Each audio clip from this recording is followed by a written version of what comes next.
Hello friends, तो आप सभी को हमारे YouTube channel MK study centre में आप सभी को बहुत बहुत स्वागत है। और आज हम लोग देखेंगे इस वीडियो में प्रतिस्थापन और विलोपन विधि को किस तरह से इसमें सॉल्व किया जाता है। इसमें दो इक्वेशन दिए होते हैं, जो कि दो इक्वेशन को हम लोग एक्स और वाई को फाइंड आउट करना होता है। तो एक्स और वाई में क्या होता है फाइंड आउट करने के लिए सबसे पहले विलोपन और प्रतिस्थापन के मतलब समझिए क्या होता है। तब प्रतिस्थापन के मतलब जो होता है एक्स या तो वाई को एक जगह से दूसरी जगह स्थापित करना होता है, इसी को हम लोग बोलते हैं प्रतिस्थापन विधि। और यहाँ पे विलोपन विधि का मतलब ये होता है या तो एक्स को विलुप्त कीजिए या तो वाई को विलुप्त कीजिए। मतलब दो चर में आपको विलुप्त करना होता है, या तो एक्स को या तो वाई को विलुप्त करना होता है, उसी को हम लोग बोलेंगे विलोपन विधि। ठीक है। प्रतिस्थापन के मतलब या तो एक्स को स्थापित करना होता है एक जगह से दूसरी जगह, या तो वाई को स्थापित करना होता है एक जगह से दूसरी जगह। तो देखिए हम एक यहाँ पे इक्वेशन लिए हैं और यही इक्वेशन से हम यहाँ पे प्रतिस्थापन विधि को सॉल्व करेंगे और यहाँ पे साथ में विलोपन विधि को भी सॉल्व करेंगे। ठीक है। तो चलिए इस वीडियो को स्टार्ट करते हैं। और अगर मेरे चैनल पर फर्स्ट बनाए हैं तो इस चैनल को सब्सक्राइब कर लीजिए, ताकि कोई भी वीडियो डालूँ तो सबसे पहले आप तक नोटिफिकेशन पहुँचे। तो चलिए इस वीडियो को स्टार्ट करते हैं। तो यहाँ पे देखिए, जैसा कि हम यहाँ पे लिख चुके हैं, हमारे पास दो इक्वेशन दिए होते हैं और दो इक्वेशन में से हमको फाइंड आउट करना होता है प्रतिस्थापन विधि और विलोपन विधि से हमको बोल दिया जाता है। अगर मान लीजिए क्वेश्चन में तो हमको सॉल्व करना होता है, जिसमें से हमको एक्स और वाई का फाइंड आउट करना होता है मान। ठीक है। तो उसी को हम लोग फाइंड आउट करेंगे। और यहाँ पे दो इक्वेशन मान लीजिए दिया हुआ है और इसमें आपको पूछेगा प्रतिस्थापन विधि से हल करें, और यहाँ पे अगर बोल देगा विलोपन विधि से हल करने के लिए, तो आपको दोनों विधि से हम लेकर के चलेंगे। ठीक है। अगर दोनों विधि से आप सॉल्व कीजिएगा तब पर भी आपका एक इक्वेशन का आपका जो मान है एक्स वाई का सेम आएगा, नो डिफरेंट, सेम आएगा। ठीक है आंसर। तो चलिए हम एक ही इक्वेशन को लेंगे और एक इक्वेशन से हम विलोपन और प्रतिस्थापन का दोनों को सॉल्व करेंगे और दोनों का आंसर हम लोग सेम आनेंगे। ठीक है। तो यहाँ पे देखिए, जैसे कि हम यहाँ पे x plus y is equal to, यहाँ पे 14 दिया गया है, मेरा इक्वेशन फर्स्ट है। X minus y is equal to 4 is equal to, हमारे पास ये समीकरण सेकेंड है। तो चलिए हम यहाँ पे प्रतिस्थापन विधि से सॉल्व करेंगे।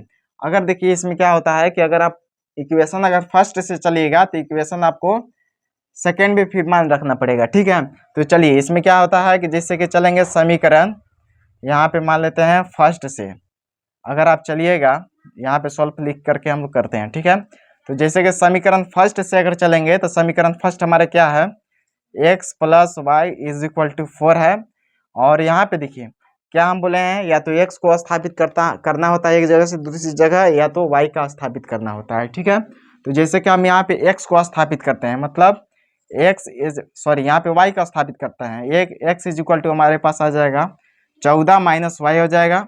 तो एक्स इज इक्वल टू हमारे पास कितना मान निकल गया, तो देखिए एक्स का मान तो हमारे पास आ गया 14 माइनस वाई, ये हमारा समीकरण थर्ड निकल कर आया। ठीक है, आया बस समझ में। अब क्या करें, जब फर्स्ट से चले हैं समीकरण थर्ड निकल के आया, अगर सेकंड से चलते तो हम समीकरण यहाँ पे फर्स्ट में रखते हैं, तो इसलिए हम फर्स्ट से चले हैं तो समीकरण थर्ड का मान समीकरण सेकंड में रखेंगे अब। ठीक है। यहाँ पे बात समझिए कैसे हुआ, x plus y is equal to 14 है और एक्स इज इक्वल टू हमारे पास क्या हो जाएगा, ये प्लस में बराबर की इधर है तो ये माइनस में हो गया, मतलब विस्थापित हो गया एक जगह से दूसरी जगह संख्या। अब क्या करेंगे, समीकरण थर्ड का मान समीकरण यहाँ पे देख सकते हैं, जैसे कि हम फर्स्ट से चले हैं तो अब क्या रखेंगे, हम सेकेंड में रखेंगे, सेकेंड में रखने पर। ठीक है। तो सेकेंड हमारे पास क्या इक्वेशन है, यहाँ पे देख सकते हैं x minus y is equal to 4 है। ठीक है। तो देख सकते हैं यहाँ पे एक्स के जगह पर हम यहाँ पे पुट कर सकते हैं 14 माइनस वाई, बिल्कुल कर सकते हैं कि नहीं, बिल्कुल। ठीक है। तो यहाँ पे x के जगह पर हम 14 माइनस वाई पुट करेंगे, तो यहाँ पे x है तो यहाँ पे 14 और माइनस वाई, और ये जो माइनस वाई है माइनस वाई लिखेंगे इज इक्वल टू 4। ठीक है। और 14 और यहाँ पे देख सकते हैं माइनस वाई कितना हो जाएगा, माइनस के 2y, और इज इक्वल टू कितना हो जाएगा 4। ठीक है। अब यहाँ पे देखिए, जैसा कि यहाँ पे माइनस के 2y इज इक्वल टू हमारे पास 4 है, और ये जो हमारे पास जो था ये प्लस में बराबर की इधर आया तो माइनस में हो जाएगा, और माइनस के 2y इज इक्वल टू हमारे पास माइनस के 14 में से अगर 4 माइनस होगा तो कितना बचेगा, माइनस के 10 बच जाएगा। ठीक है। तो ये माइनस हमारा कैंसिल हो गया, तो यानी कि 2y इज इक्वल टू हो जाएगा 10, और y इज इक्वल टू हमारे पास 10 और ठीक है, और बट्टे में हमारे पास 2 हो जाएगा। तो यहाँ पे देखिए ये जो गुना में था बराबर किधर आया तो बट्टा में हो गया। ठीक है, 2 पच्चे 10, तो यानी कि y इज इक्वल टू हमारे पास मान फाइंड आउट हो गया कितना, 5 हो गया। ठीक है, अब y का मान या तो समीकरण फर्स्ट में रख सकते हैं या तो समीकरण सेकंड में रख सकते हैं, बात एक ही आएगा। ठीक है, दोनों से आंसर। तो चलिए हम रखते हैं y का मान समीकरण हम फर्स्ट में रख देते हैं। ठीक है, तो जैसा कि हम लिखते हैं y का मान समीकरण फर्स्ट में रखने पर, ठीक है, तो समीकरण जब फर्स्ट में रखेंगे तो देखिए क्या आएगा y का मान। ये तो सॉरी यहाँ पे देखिए y का तो मान आ गया 5, लेकिन जब समीकरण फर्स्ट या सेकंड में रखेंगे तो ये मेरा x का मान आ जाएगा। ठीक है, तो जैसा कि यहाँ पे देखिए हम फर्स्ट में जब रखेंगे तो हमारा फर्स्ट क्या समीकरण देख सकते हैं, x plus y is equal to क्या है, 14 है। तो समीकरण यानी कि y का मान कितना आया है तो देख सकते हैं यहाँ पे 5 लिखे हैं, तो y का मान हम y की जगह पर हम 5 बैठाएंगे तो x plus 5 is equal to 14। अरे y जो है y का मान जब 5 आया तो y की जगह पर हम 5 लिख सकते हैं ना, बिल्कुल लिख सकते हैं। तो इसलिए x इज इक्वल टू हमारे पास कितना आ जाएगा 14, और ये जो प्लस क्या बराबर इधर आया तो माइनस क्या आ जाएगा। ठीक है, तो x इज इक्वल टू हमारे पास कितना आ जाएगा 9। ठीक है, तो ये मेरा x और यहाँ पे y का दोनों का मान फाइंड आउट हो गया।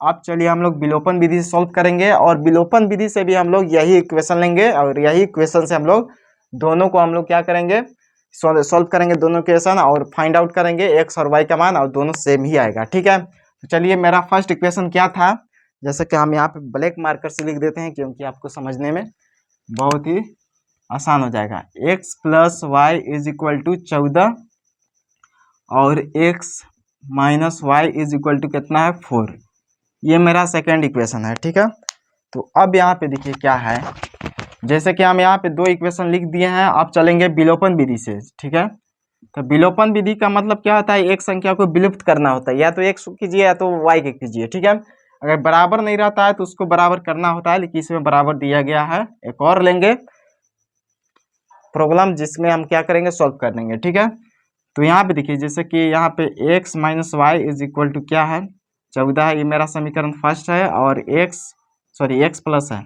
और x minus y is equal to हमारे पास कितना है यहाँ पे 4 है। ठीक है, और ये मेरा समीकरण सेकंड है, और इसको क्या करेंगे, ये लगा देंगे बट्टा। ठीक है, और यहाँ पे देखिए जहाँ प्लस था वहाँ माइनस करेंगे, जहाँ माइनस है वहाँ प्लस करेंगे। ठीक है, चिन्ह चेंज करेंगे, तो यहाँ पे जो प्लस है इसको क्या कर देंगे, माइनस कर देंगे, और ये जो माइनस है इसको प्लस कर देंगे, और यहाँ पे जो प्लस है यहाँ पे माइनस कर देंगे, चिन्ह हमारा चेंज हो जाएगा। ठीक है, तो देखिए प्लस माइनस आपस में कट जाते हैं, ये तो समझ में आ रहा होगा, ये प्लस माइनस आपस में कट जाते हैं, और ये जो जो प्लस प्लस होते हैं चाहे माइनस माइनस होते हैं ये आपस में जुड़ जाते हैं। ठीक है, तो यहाँ पे प्लस वाई तो कितना हो जाएगा, प्लस के 2y इज इक्वल टू, यानी कि प्लस के 14 में से माइनस 4 होगा तो कितना हो जाएगा, हमारे पास 10 बच जाएगा। तो y इज इक्वल टू कितना हो जाएगा 10, और बट्टे में 2 हमारा चल जाएगा नीचे, यानी कि 2 पचे 10, तो y का मान हमारे पास कितना आ गया 5। तो यहाँ पे देखिए हम क्या बोले हैं, विलोपन विधि का मतलब होता है विलुप्त करना, तो या तो हम यहाँ पे x का भी कर सकते थे या तो y का भी कर सकते हैं, लेकिन हम यहाँ पे x के कर दिए। ठीक है, विलुप्त, y बच गया, अगर y के करते विलुप्त तो हमारे पास x बच जाता है ना। तो अब चलिए अब y का मान समीकरण फर्स्ट या सेकंड कोई में भी रख सकते हैं, कोई भी दोनों में से कोई इक्वेशन में। ठीक है, तो y का मान समीकरण फर्स्ट में रखने पर, ठीक है, तो समीकरण फर्स्ट हमारा क्या है, x plus y is equal to 14 है। ठीक है, और y का मान हम रखेंगे ये समीकरण फर्स्ट में, तो यहाँ पे देख सकते हैं x का मान नहीं है पता है, और प्लस y का मान पता है कितना 5 है, इज इक्वल टू 14, और x इज इक्वल टू हमारे पास कितना है, यानी कि 14, और यहाँ पे कितना है हमारे पास 5 है, जो कि ये प्लस में है, बराबर किधर आएगा तो क्या हो जाएगा, माइनस में हो जाएगा, तो ये हमारे पास माइनस के 5, तो x इज इक्वल टू कितना हो जाएगा 9। तो मतलब यहाँ पे देख सकते हैं जैसा कि हम यहाँ पे एक ही इक्वेशन को लिए जो कि हम विलोपन विधि से भी सॉल्व किए और प्रतिस्थापन विधि से भी सॉल्व किए। ठीक है, तो यहाँ पे देखिए प्रतिस्थापन विधि से जब सॉल्व किए तो हमारा x और y का मान जो है, x का मान देख सकते हैं हमारे पास 9 आया, y का मान हमारे पास कितना आया 5 आया। तो यही जो इक्वेशन था इसको हम विलोपन विधि से जब सॉल्व किए तो इसमें क्या है कि x का मान हमारे पास देख सकते हैं 9 आया है, यहाँ पर भी देख सकते हैं x इज इक्वल टू 9 और y इज इक्वल टू 9, मतलब y इज इक्वल टू 5। तो मतलब ये है कि आप इक्वेशन अगर कीजिएगा सॉल्व, या तो विलोपन विधि से या तो प्रतिस्थापन विधि से, लेकिन थोड़ा सा क्या होता है उसमें प्रतिस्थापित करना होता है और इसमें क्या होता है विलुप्त करना होता है, ठीक है। तो दोनों विधि से मतलब सेम ही आंसर आता है। चलिए अगला वीडियो मिलते हैं, तब तक के लिए बाय। और अगर मेरे चैनल पर फर्स्ट बार आए हैं तो इस चैनल को सब्सक्राइब कर दीजिए, ताकि कोई भी वीडियो डालूँ तो सबसे पहले आप तक नोटिफिकेशन पहुंचे। तो चलिए इस वीडियो को यहीं पे एंड करते हैं। Thank you, best of luck.